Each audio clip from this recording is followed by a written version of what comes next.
In a crowded classroom in the heart of the city, there sat a boy named Aryan. He was a permanent resident of the last bench, the place where lost causes and average minds were hidden away. While the teacher's chalk screeched against the blackboard, Aryan would stare out the window, watching the clouds, feeling like a stranger to the world of equations and dates. To his teachers, he was a lost case. To his classmates, he was a shadow. Aryan had internalized the label given to him, bad student. He believed that intelligence was a biological gift, a lottery he simply hadn't won. The turning point didn't come from a motivational speech, it came from a moment of pure humiliation. One rainy afternoon, while standing outside the staff room, Aryan overheard his favorite professor talking to the principal. "It's a pity about Aryan," the professor said with a sigh. "He's a kind boy, but he just doesn't have the academic DNA.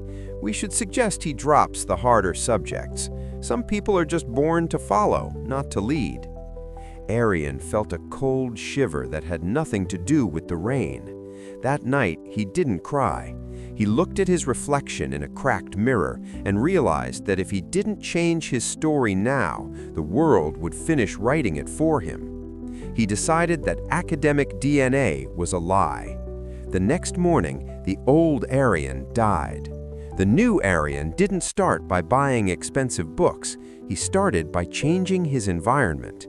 He deleted every game on his phone. He disconnected from friends who only talked about wasting time. He realized his problem wasn't a bad brain, but a bad system. He began studying the science of learning. He discovered active recall. Instead of reading a page 10 times, he would read it once, close the book, and force his brain to remember. It was painful. It felt like his brain was lifting heavy weights. He used the Feynman technique.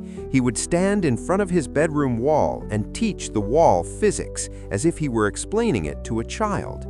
If he stumbled, he went back to the book. The first 2 months were a nightmare. His grades didn't jump immediately. In the midterm mock exams, he only improved by a few marks. His classmates laughed. "Look, the failure is trying to be a genius." This is the moment where 99% of people quit. Aryan felt the urge to go back to his old ways, to the comfort of being lazy. But he remembered the professor's words about his DNA.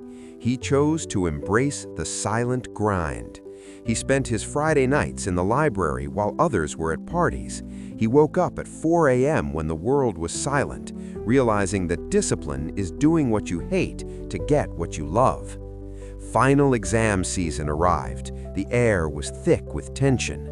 Aryan sat at his desk, but this time he didn't stare out the window. He looked at the paper and saw not a threat, but a map he had already mastered.